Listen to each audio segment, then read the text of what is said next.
राधे राधे। वृंदावन का वो नन्हा चमत्कार, जब 8 साल के कान्हा के निस्वार्थ प्रेम ने मंदिर के कठोर पत्थर को भी पिघला दिया। यह कहानी भक्त और भगवान के अटूट भाव पर आधारित है।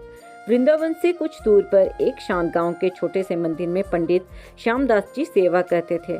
उनके साथ उनका 8 साल का बेटा कान्हा रहता था। कान्हा का नाम उसके पिता ने ठाकुर जी के नाम पर ही रखा था।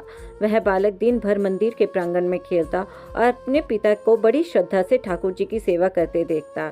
उसके लिए मंदिर के ठाकुर जी केवल पत्थर नहीं, बल्कि उसके सखा और बड़े भाई जैसे थे, जिनसे वह अपनी हर छोटी बात साझा करता था। एक दिन पंडित जी को किसी जरूरी काम से दूसरे गांव जाना था। उन्होंने कान्हा को पास बुलाया और कहा, बेटा, आज ठाकुर जी की सेवा की जिम्मेदारी तुम्हारी है।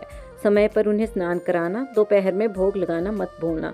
याद रखना, ठाकुर जी को माखन बहुत प्रिय है। नन्हे कान्हा की आंखों में चमक आ गई। उसने बड़ी गंभीरता से सर हिलाया और वह इस काम को अपनी जिंदगी का सबसे बड़ा मिशन समझकर कर रहा था। दोपहर हुई।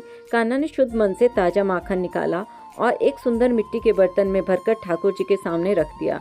उसने मंदिर का पर्दा लगा दिया, जैसा कि उसने अपने पिता को करते देखा था। वह बाहर बैठकर इंतजार करने लगा कि कब ठाकुर जी भोजन समाप्त करेंगे। 10 मिनट बीते, फिर आधा घंटा। कान्हा ने उत्सुकता से धीरे से पर्दा हटाया। उसने देखा कि माखन का कटोरा वैसे ही भरा हुआ था जैसे उसने सामने रखा था। कान्हा का चेहरा उतर गया। उसने फिर से पर्दा लगाया और विनती की, कान्हा भैया, खा लो ना, आप नहीं खाओगे तो पापा मुझे डांटेंगे। थोड़ी देर बाद उसने फिर देखा, पर नतीजा वही था। अब उस 8 साल के बालक का सब्र टूटने लगा।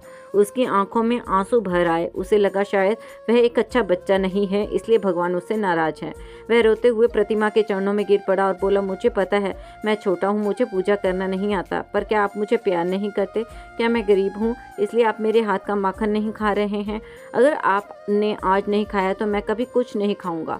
बालक की सिसकियां मंदिर की दीवारों में गूंजने लगी। वह अपनी सुध-बुध खोकर बस रोए जा रहा था। तभी मंदिर के भीतर एक दिव्य प्रकाश फैला। कान्हा ने महसूस किया कि किसी ने उसके सिर पर बड़े प्यार से हाथ रखा है। उसने आंखें खोली तो देखा साक्षात भगवान श्री कृष्ण एक छोटे बालक के रूप में उसके सामने खड़े हैं। मंद मंद मुस्कुरा रहे हैं। उन्होंने बड़े चाव से माखन का कटोरा उठाया, कान्हा के साथ बैठकर पूरा माखन खा लिया। कान्हा के चेहरे पर जो खुशी थी वह शब्दों में बयान नहीं की जा सकती।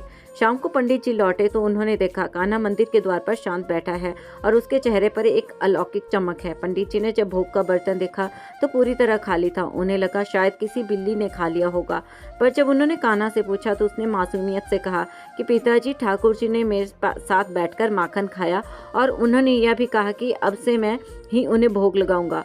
पंडित जी तो सन्न रह गए। उन्हें एहसास हुआ कि जो भगवान उन्हें सालों की पूजा के बाद नहीं दिखे, वे उनके बेटे की निश्चल मासूमियत के आगे हार गए।